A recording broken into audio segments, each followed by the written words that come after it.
함께 기도하겠습니다. 오늘 기도할 제목은 그 대기업과 중소기업이 서로 상호 보완을 잘할 때 나라 경제가 활성화되는 것처럼 교회도 마찬가지라고 생각합니다. 이 땅에는 대형 교회도 있고 또 뭐 중소형 교회도 있습니다. 이런 교회들이 서로 잘 연합하고 협력할 때 교회들이 건강하게 이 한국 교회의 토양이 좋아지게 될 것입니다. 이 시간 우리가 함께 기도할 때 주님, 대형 교회는 대형 교회로서의 그런 섬김의 모습을 잘 보여줄 수 있도록 도와주시고, 또 중소형 교회는 누군가를 탓하지 않고 오히려 부름받은 그 자리에서 최선을 다해 사역하면서 주님 바라보며 주님의 도우심이 임하게 해달라고, 또 교회들이 서로 상호 협력할 수 있는 그런 성숙한 관계가 되게 해달라고 이 땅에 교회들을 놓고 우리 같이 한번 기도했으면 좋겠습니다. 기도하시겠습니다. 하나님 아버지, 주님 앞에 기도합니다. 하나님, 이 땅의 교회들을 놓고 기도합니다. 마치 대기업과 중소기업이 정말 서로가 아껴주고 배려해 줄 때 하나님, 나라의 기업 문화가 성숙하게 자리 잡고 또한 경제가 활성화되는 것처럼 교회도 마찬가지라고 생각합니다. 하나님, 하나님께서 허락하신 대형 교회들, 그들이 해야 될 역할들이 참 많이 있습니다. 그들이 그냥 대형 교회로서의 그런 지위만 지키는 것이 아니라 정말 섬김의 본을 보여줄 수 있도록 도와주시고, 뿐만 아니라 하나님, 중소형 교회들도 주눅들지 않도록 도와주시며 자격기에 빠지지 않고 하나님, 정말 하나님이 뭘 기뻐할지를 고민하며 오히려 자기 자리에서, 부름받은 자리에서 최선을 다하는 우리 중소형 교회들이 되게 하여 주시옵소서. 아버지 하나님, 지금도 전국에 수많은 아버지 하나님 미자립교회, 개척교회들이 있습니다. 이런 교회들을 불쌍히 여겨 주시고 그 교회에 부름받은 목회자분들이 하나님 자기 자리에서 최선을 다해 일할 때에 하나님이 도와주신 은혜로 말미암아 교회가 든든하게 서가는 것을 보게 하여 주시옵시고, 좌절감에 빠지지 않도록 도와주시옵소서. 자격지심에 빠지지 않도록 도와주시옵소서. 오히려 하나님의 도우심을 경험하는 저들 되게 하여 주시옵소서. 아버지 감사합니다. 하나님 아버지, 큰 것과 작은 것이 서로 연합하고 협력할 때 정말 아름다운 그런 가치가 만들어지는 것처럼 교회도 똑같다고 생각합니다. 하나님께서 이 땅에 대형 교회도 허락하셨고 또 미자립 교회, 또 작은 교회들도 허락하셨는데, 이런 교회들이 서로 연합하고 협력할 때 참 밖에 있는 사람들도 그 모습 보면서 좋아할 것입니다. 하나님, 서로가 시기하고 경쟁하는 그런 문화가 아니라 정말 서로가 독려하고 격려해주는 그런 문화가 될 수 있도록 이 땅의 교회들을 불쌍히 여겨주시며, 부름받은 목사님들 한 분 한 분이 각자의 자리에서 최선을 다할 때 그 수고로 말미암아 또 하나님의 도와주심으로 말미암아 교회들이 든든하게 서가는 것을 우리가 목도하게 하여 주시옵소서. 베이직 형제 교회들도 많이 있습니다. 하나님, 저희 더 바이블 처치만이 아니라 이미 개척한 수많은 형제 교회들이 있는데 교회들 한 곳 한 곳을 주님께서 어루만져 주시옵소서. 감사드리며 이 모든 말씀 예수님의 이름으로 기도합니다. 아멘. 네, 하나님 말씀 잠언 9장입니다. 9장 1절에서 18절까지의 말씀인데요, 우리 읽기는 13절에서 18절을 읽고 말씀을 전체를 나누겠습니다. 잠언 9장 1절에서 18절인데 읽기는 13에서 18절을 읽고 말씀을 전체를 나누겠습니다. 시작. 미련한 여인이 떠들며 어리석어서 아무것도 알지 못하고 자기 집 문에 앉으며 성읍 높은 곳에 있는 자리에 앉아서 자기 길을 바로 가는 행인들을 불러 이르되, 어리석은 자는 이리로 돌이키라. 또 지혜 없는 자에게 이르기를 도둑질한 물이 달고 몰래 먹는 떡이 맛이 있다 하는도다. 오직 그 어리석은 자는 죽은 자들이 거기 있는 것과 그의 객들이 수월 깊은 곳에 있는 것을 알지 못하느니라. 아멘. 저는 아직도 제가 신대원 다닐 때 잊어지지 않는 채플 설교 때 들은 문장이 있습니다. 그때 그 설교는 정말 명설교였습니다. 여러분이 아는 목사님이신데요, 예전에 그 남서울 은혜교회 홍정길 목사님이라고, 지금 은퇴하신 분인데 복음주의 4인방 그러면 하용조 목사님, 옥하는 목사님, 지구촌교회 이동원 목사님, 남서울교회 남서울 은혜교회 홍정길 목사님, 이 네 분이 서로 친하기도 했고 그래서 복음주의 4인방 이렇게 불렀습니다. 아무튼 그 홍정길 목사님이 제가 다녔던 총신대 신학대학원 채플에 오셔서 설교를 하셨는데 그 한 문장이 뭐였냐면 이거였습니다. 좋은 생각을 하는 사람이 좋은 사람이 아닙니다. 좋은 생각은 누구나 합니다. 결국 좋은 선택, 좋은 행동을 하는 사람이 좋은 사람입니다. 그 말은 정말 진리입니다. 저는 그 말을 듣고 무릎을 쳤습니다. 좋은 생각은 누구나 할 수 있습니다. 이건 좋은 생각이지, 이건 바람직한 생각이지. 우리가 누군가와 대화할 때도 좋은 생각으로 대화할 수 있습니다. 그러나 결국 나의 선택이 나입니다. 내가 어떤 선택을 내리느냐에 따라서 내 인생이 이렇게 끌고 가게 되기 때문에 그 선택을 내리는 그게 바로 나라는 것이죠. 우리가 아무리 말씀을 들어도 얼마나 말씀이 좋습니까? 그리고 목사들이 얼마나 많은 설교를 합니까? 아무리 설교가 많이 울려 퍼지고 성도님들이 많이 들어도 그 말씀이 내 삶의 중요한 포인트의 선택으로 이어질 때 그게 진짜 나라는 것입니다. 저와 여러분은 그 길을 걸어갈 수 있기를 예수님의 이름으로 축복합니다. 여러분, 잠언 말씀 전체 키워드 하나라만 꼽으라면 뭐겠습니까? 지혜입니다. 특별히 잠언은 몇 가지로 단락 구분을 할 수 있는데 1장부터 9장을 첫 번째 단락으로 묶을 수 있습니다. 31장으로 이루어진 잠언은 1장부터 9장을 첫 번째 단락으로 묶을 수 있다는 것이죠. 우리 오늘 몇 장 읽었습니까? 9장 읽었습니다. 9장은 첫 단락의 마지막 부분입니다. 31장으로 이루어진 잠언 중에서 1장에서 9장을 한 단락으로 묶는다면 이 첫 단락의 마지막 장이 9장이고 결국 닫는 문이라는 것이죠. 여는 문에서 1장 한번 가볼까요? 이 1장에 주제구절이 나오죠. 7절입니다. 1장 7절 우리 같이 한번 읽어보겠습니다. 1장 7절 시작. 여호와를 경외하는 것이 지식의 근본이거늘 미련한 자는 지혜와 훈계를 멸시하느니라. 우리는 1장 7절에서 잠언의 주제구절이 여호와를 경외하는 것이 지식의 근본이라는 것을 듣고 알고 시작했습니다. 그리고 첫 단락의 마지막인 잠언 9장 10절에도 거의 흡사한 말씀이 나옵니다. 9장 10절을 먼저 읽어보겠습니다. 시작. 여호와를 경외하는 것이 지혜의 근본이요 거룩하신 자를 아는 것이 명철이니라. 지식, 지혜 거의 같은 의미로 본다면 1장 7절과 9장 10절은 같은 말씀이라고 봐도 과언이 아닙니다. 그러니까 잠언의 첫 단락에 여는 문과 닫는 문은 같은 얘기를 하고 있다는 것이죠. 결국 지혜를 눈여겨보라는 것입니다. 그러나 제가 오늘 앞서 설교 서두에서 이 지혜에 대한 얘기를 아무리 들어도 그저 좋은 말씀이다 이렇게만 받아들이면 그건 신앙생활 하는 것이 아닙니다. 이 말씀이 떠오르고 중요한 선택의 포인트에서 이 말씀으로 갈 때 우리는 이 말씀을 제대로 들은 사람이라고 볼 수 있을 것입니다. 자, 9장에 와서 우리 잠언의 기자 솔로몬은 지혜가 우리를 초대한다고 얘기하고 있습니다. 상을 차려놓고 초대하고 있습니다. 1절부터 3절입니다. 시작.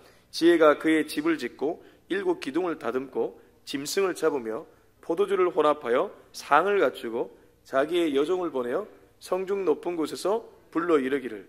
어떻습니까? 지혜가 집을 지었습니다. 7 기둥이라는 것은 완전수를 가리킵니다. 지혜는 결국 하나님을 의인화시킨 것이고 하나님은 당신의 집을 짓고 완전한 장소에서 우리를 초대하고 있습니다. 어떤 의미에서 보면 이 그림은 나중에 올 새 예루살렘, 천국에 대한 그림으로도 볼 수 있습니다. 시편 23편도 뭐라고 얘기합니까? 그는 우리를 푸른 초장과 실만한 물가로 인도한다라고 하잖아요. 푸른 초장 실만한 물가도 천국의 프로토타입, 원형적 모습입니다. 그러니까 천국으로 우리 예수 그리스도는 우리를 인도한다는 거죠. 동일합니다. 지혜자는 우리를 그곳으로 인도하는데 그의 집, 하나님의 집을 짓고 7 기둥, 완전한 집을 지어서 우리를 초대한다는 것이죠. 그런데 여러분, 이렇게 초대해서 짐승 잡고 포도주 혼합하여 상을 갖추어 사람들을 보내 이렇게 초대한다. 이 모습을 보면서 우리들에게 어떤 생각이 드십니까? 하나님은 어떠한 분이시라는 것을 우리는 알 수 있습니다. 하나님은 먼저 상을 차려주는 분입니다. 그러고 보니까 시편 23편에도 원수의 목전에서 상을 차려준다. 그 말씀이 있지 않습니까? 그리고 예수님이 제자들과 십자가를 앞두고 최후에 뭘 했습니까? 만찬을 했습니다. 부활하신 후에 요한복음 마지막 장에 보면 제자들을 찾아주셔서 아침에 뭘 차려주셨습니까? 상을 차려주셨습니다. 하나님은 기본적인 속성이 우리들에게 상을 차려주는 분이다. 여러분, 상 차려주는 분이 가정에서 누가 상 차려주십니까? 엄마죠. 엄마가 상 차려주잖아요. 그러면 그 엄마의 상 차려주는 것을 우리는 뭘로 읽어낼 수 있습니까? 사랑으로 읽어낼 수 있죠. 그러니까 상을 차려준다는 것은 하나님은 사랑이시다. 그 얘기를 오늘 하고 있다는 것입니다. 그리고 두 번째는 그렇게 상 차리면 식탁에서 어떤 것을 합니까? 서로 교제를 하는 것이죠. 그러니까 지금 지혜가 이렇게 집을 짓고 7 기둥으로 다듬고 온갖 좋은 짐승, 포도주를 혼합하여 상을 차리고 사람을 보내서 우리들을 초대하는 이유는 우리와 교제하기를 원한다는 것입니다. 오늘 우리가 이 말씀을 통해 우리들의 삶에 적용할 수 있다면 하나님은 여전히 우리와 교제하기를 원하십니다. 여러분, 매일 살아가시면서 하나님과 교제하는 습관을 가질 수 있기를 주의 이름으로 축복합니다. 길을 걸어갈 때도 그분과 대화하는 훈련을 하십시오. 차 안에서 운전할 때도 그분과 대화하는 훈련을 하십시오. 이것을 하는 사람과 하지 않는 사람은 엄청난 차이가 있습니다. 이걸 하는 사람은 날마다 주님의 시선과 주님의 말씀에 귀를 기울이게 되어 있습니다. 그러나 이걸 하지 않는 사람은 자기 생각에 사로잡히게 되어 있습니다. 언제나 자기가 가려고 하는 방향, 그 목적지만 보게 되어 있기 때문입니다. 특히나 남자들은 더욱 그럽니다. 운전대만 잡으면 남자들이 성격이 급해지거든요. 웬만한 남자들이 다 그렇습니다. 그래서 온화한 사람들도 운전대만 잡으면 난폭해지기가 그지없습니다. 왜 그렇습니까? 남자는 기본적으로 목적지향적이거든요. 가고자 하는 목적이 중요하기 때문에 빨리 가야 되기 때문에 자꾸 그렇게 된다는 것이죠. 그럴수록 그 차 안에서조차 하나님과 대화하는 훈련을 자꾸 할 수 있는 저와 여러분이 될 수 있기를 바랍니다. 우리 4절에서 6절 한번 읽어보겠습니다. 시작. 어리석은 자는 이리로 돌이키라. 또 지혜 없는 자에게 이르기를 너는 와서 내 식물을 먹으며 내 혼합한 포도주를 마시고 어리석음을 버리고 생명을 얻으라. 명철의 길을 행하라 하느니라. 이 4절에서 6절에서는 우리 동사만 주목해서 보면 좋을 것 같아요. 4절은 돌이키라. 그리고 5절은 먹으라. 와서 먹으라. 6절은 버리고 얻으라. 물론 뭐 행하라 이런 것도 있지만 중요한 건 4절에서는 돌이키라. 하나님은 우리들에게 언제나 돌이키라고 말씀하시고 있습니다. 그 누가복음 15장에 보면 둘째 아들, 그 아버지 입장에서는 언제나 돌아오기를 바라지 않았겠습니까? 세상을 향해 멀리 나갔던 사람들을 향해 여전히 우리 하나님은 그 둘째 아들을 내보낸 아버지처럼 돌아오기를 원한다는 것이죠. 어리석은 자는 이리로 돌이키라. 이리가 어디입니까? 앞서 집을 짓고 일곱 기둥으로 다듬고 상을 차려준 그 장소로 돌이키라는 것입니다. 그곳에 가면 사랑이 있습니다. 그곳에 가면 하나님이 기다리고 계십니다. 그곳에 가면 세상과 비교할 수 없는 인격적인 분이 거기에 자리 잡고 계신다는 것이죠. 여러분, 사람들 만나보면 어떻습니까? 다 줄 것처럼 보여주지만 결국 자기 이득을 추구하는 사람들이 전부 아닙니까? 심지어 교회 안에서 소그룹 할 때도 어떤 경우에는 결국 자기 이익으로 그런 소그룹을 하는 사람들도 가끔 목격하게 됩니다. 그러나 우리 하나님은 그런 분이 아니죠. 다 내어주시는 분인 줄로 믿습니다. 그분은 돌이키라고 말씀하십니다. 그리고 동시에 너는 와서 내 식물을 먹으라고 얘기합니다. 혼합한 내 포도주를 마시라고 얘기합니다. 그래서 신앙생활은 먹고 마시는 일입니다. 먹고 마신다는 것은 말씀을 먹고 말씀을 마시는 것을 가리킵니다. 여러분, 말씀을 읽기만 하면 안 됩니다. 말씀을 읽고 먹으셔야 됩니다. 말씀을 읽고 먹는다는 것은 무엇일까요? 저는 먹는다고 표현하면 결국 모델링이라고 생각합니다. 제가 조 목사님과 식사를 베이직교회 있을 때 자주 했습니다. 그러면 식사만 하는 것이 아닙니다. 입으로 들어가는 것은 음식이지만 결국 그분과 대화를 하게 됩니다. 그리고 그분의 가치관을 보게 됩니다. 모델링이죠. 말씀을 계속 먹으면 어떻겠습니까? 말씀이 우리들에게 모델이 된다는 것입니다. 여러분, 왜 그런 거 있지 않습니까? 바람직한 모델을 보고 경험한 사람들이 또 다르게 바람직한 모델이 될 수 있잖아요. 그러니까 누구를 경험했고 누구를 봤느냐에 따라 그 사람의 앞으로의 삶이 결정된다고 봐도 과언이 아닙니다. 교회도 그렇습니다. 한 목회자가 교회를 목양해 나갈 때 그 사람이 이전에 어떤 경험을 했고 무엇을 받느냐에 따라서 그 사람이 앞으로 어떤 것을 해나갈지를 상상할 수 있다는 것입니다. 여기 먹고 마시라는 것은 나를 먹고 나를 마시라는 의미입니다. 주님은 언제나 당신을 먹기를 원하십니다. 저와 여러분이 주님을 먹고 주님을 마실 수 있기를 바랍니다. 그래서 6절에서는 그렇게 하기 위해 나의 옛 자아를 버리라고 합니다. 어리석음을 버리라는 것은 나의 어리석은 옛 자아를 버리라는 것입니다. 생명을 얻으라는 것은 새롭게 태어나 새 자아를 입으라는 것입니다. 우리가 매일 옛 자아를 벗고 새로운 자아로 입을 수 있기를 예수님의 이름으로 축복합니다. 신앙생활은 벗고 입는 일입니다. 옛 자아를 벗고 새로운 자아를 입는 것입니다. 이게 소홀해지면 자꾸 사단마귀가 옛 자아 쪽으로 나를 이끕니다. 옛날에 내가 이렇게 살아갔던 방식들, 그 방식을 가감하게 또 철저하게 버릴 수 있기를 주의 이름으로 축복합니다. 우리 7절부터 9절까지 읽어보겠습니다. 시작. 거만한 자를 징계하는 자는 도리어 능력을 받고 악인을 책망하는 자는 도리어 흠이 잡히느니라. 거만한 자를 책망하지 말라. 그가 너를 미워할까 두려우니라. 지혜 있는 자를 책망하라. 그가 너를 사랑하리라. 지혜 있는 자에게 교훈을 더하라. 그가 더욱 지혜로워질 것이요 의로운 사람을 가르치라. 그의 학식이 더하리라. 저는 이 7절에서 9절을 보면서 우리 솔로몬의 교육 방식이 굉장히 탁월하다는 생각이 듭니다. 그리고 예수님의 방식도 똑같습니다. 예수님이 뭐라고 얘기했습니까? 기 있는 자는 들을지어다고 말씀하셨습니다. 그리고 진주를 돼지에게 던지지 말라고 했습니다. 그렇지 않습니까? 들을 기가 없는 사람에게 말해봐야 오히려 부메랑이 되어 튕겨 나올 뿐이고 오히려 그 말 때문에 더 핍박할 뿐이죠. 그 얘기를 하고 있죠. 거만한 자를 징계하는 자는 도리어 능력을 받는다. 거만한 자를 책망하고 징계하다가 내가 오히려 화를 입는다는 것이죠. 악인을 책망하는 자는 도리어 흠이 잡힌다. 악인을 책망하다가 도리어 흠이 잡힌다는 것입니다. 그래서 여러분, 이 조언하는 것도 굉장히 신중해야 됩니다. 이 사람의 지금 영적 상태가 받을 만한 마음 상태가 아닌데 내가 함부로 조언했다가 오히려 내가 화를 입을 수 있다는 것입니다. 그래서 진주를 개돼지에게 던지지 말라는 것은 좀 표현이 거시기하지만 정말 진리의 말씀입니다. 여러분, 정말 기도하고 말해야 됩니다. 기도하지 않고 섣불리 말했다가 오히려 내가 화를 입을 수 있기 때문입니다. 그러나 기 있는 자는 어떻습니까? 또 기도하는 사람들은 어떻습니까? 9절, 지혜 있는 자에게 교훈을 다하라. 그가 더욱 지혜로워질 것이요 의로운 사람을 가르치라. 그가 그의 학식이 더하리라. 그렇습니다. 기 있는 자는 듣고 더욱 믿음이 견고해집니다. 그래서 저는 사실 설교할 때 보면 안 들어도 될 분들이 더 열심히 듣는 경우가 너무 많이 있어요. 진짜 성경 그대로입니다. 설교를 하다 보면 좀 들었으면 싶은 분은 졸고 있거나 아니면 오지 않거나, 근데 안 들어도 충분히 잘하고 계신 분들은 너무 열심히 들어서 그 믿음이 더욱 견고해지는 것을 목격하게 된다는 것이죠. 진짜 성경 말씀은 진리입니다. 저와 여러분은 이 지혜 있는 자의 길을 걸어갈 수 있기를 주의 이름으로 축복합니다. 우리 10절부터 12절입니다. 시작. 여호와를 경외하는 것이 지혜의 근본이요 거룩하신 자를 아는 것이 명철이니라. 나 지혜로 말미암아 내 날이 많아질 것이요 내 생명애가 내게 더하리라. 내가 만일 지혜로우면 그 지혜가 내게 유익할 것이나 내가 만일 거만하면 너 홀로 해를 당하리라.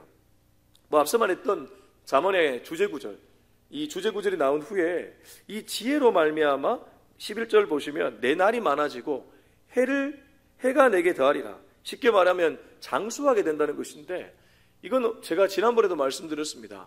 문자 그대로 장수도 맞겠지만 영적으로 해석하면 지혜를 구한다는 것은 하나님을 구하는 것이고 하나님을 구한다는 것은 믿음으로 들어갔기 때문에 그 사람은 영생을 얻은 사람입니다.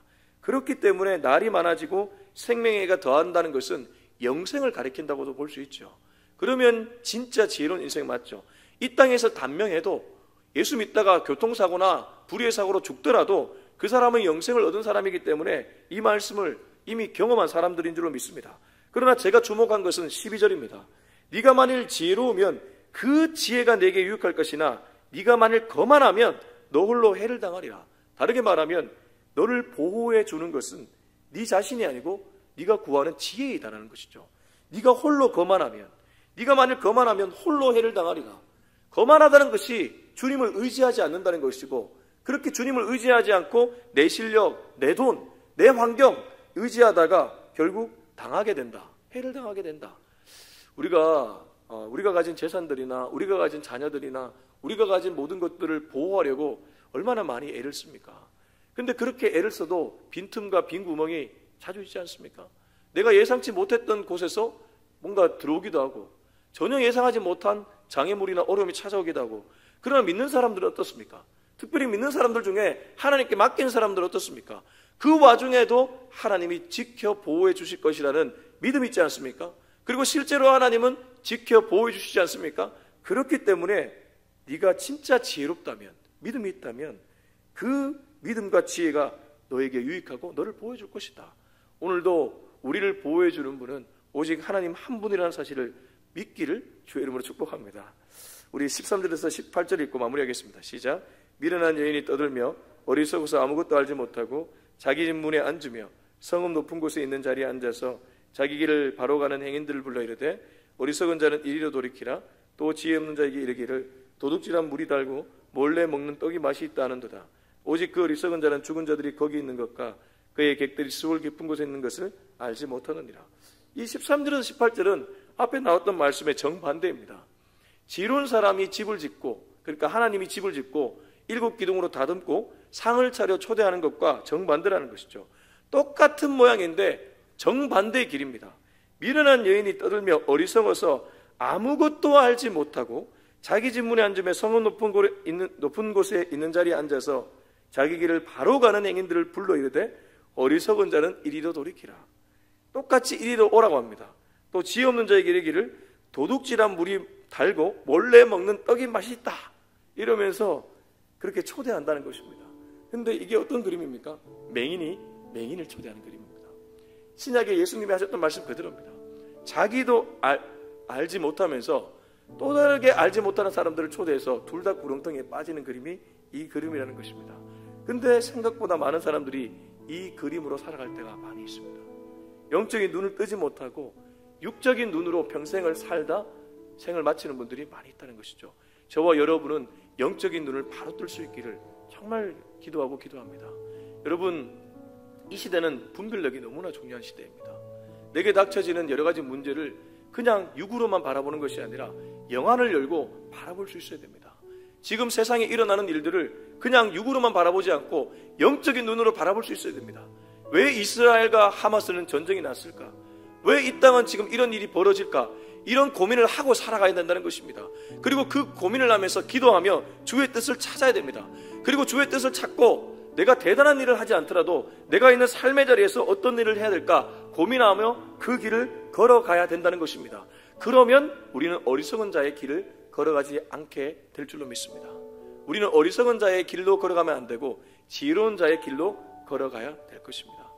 오늘도 이 말씀이 내 마음에 진짜 아멘으로 받아졌다면 그냥 아멘으로 끝나지 않고 그 길을 선택할 수 있는 자리까지 나아갈 수 있기를 주 예수의 이름으로 축원합니다.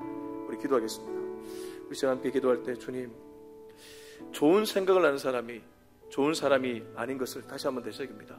주님, 오늘 말씀을 들었다면 이 말씀이 정말 내 삶에 빛이 되고 등불이 되어서 내가 중요한 선택의 길에서 정말 주님이 기뻐하는 이 지혜로운 자의 길로 선택할 수 있는 우리가 되게 하여 주시옵소서. 우리 이 기도 제목으로 다 같이 기도하시겠습니다. 기도합니다.